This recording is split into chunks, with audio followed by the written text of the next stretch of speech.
श्रावण कृष्ण पक्ष की अष्टमी, समय आधी रात, चारों ओर घना अंधकार और मथुरा अत्याचार से कराह रही थी।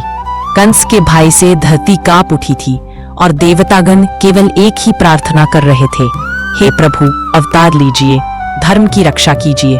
और जब अत्याचार अपनी सीमा पर पहुंच गया, तब नारायण ने अवतार लेने का संकल्प किया।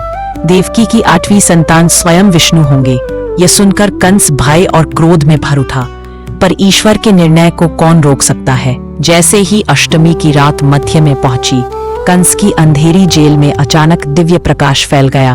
वर्षों से कैद देवकी और वसुदेव उस प्रकाश में नहाए खड़े थे। उन्होंने देखा 4 भुजाओं वाला दिव्य स्वरूप, शंख चक्र गदा और पद्म धारण किए स्वयं श्रीहरि उनके सामने प्रकट थे। भगवान ने कहा, वसुदेव, यह दिव्य रूप केवल तुम्हारे लिए है।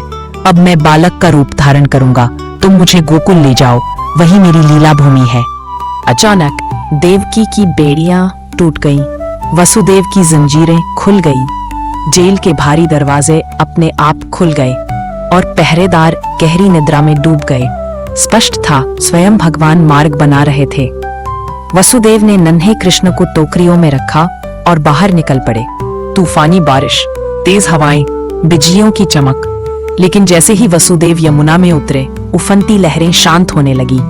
यमुना ने अपने आप रास्ता खोल दिया और उसी क्षण शेषनाग ने विशाल फन फैलाकर कन्हैया को वर्षा से बचा लिया। यह दृश्य स्वयं ईश्वरीय चमत्कार था। वसुदेव नंद बाबा के घर पहुंचे, नन्हे कृष्ण को वहां सुलाया और यशोदा की नवजात पुत्री को लेकर जेल लौट आए। जैसे ही वे लौटे, दरवाजे बंद हो गए, जंजीरें फिर से उनके हाथों में बंध गईं और पहरेदार जाग गए। सब कुछ वैसा ही दिख रहा था, लेकिन दुनिया अब पहले जैसी नहीं थी, क्योंकि स्वयं भगवान पृथ्वी पर आ चुके थे। अष्टमी की उस रात केवल एक शिशु नहीं जन्मा धर्म का रक्षक, अधर्म का विनाशक और संपूर्ण जगत का नायक भगवान श्री कृष्ण। जब भी यह कथा सुनाई देती है, हृदय से एक ही स्वर निकलता है, जय श्री कृष्ण, जय नंदलाल।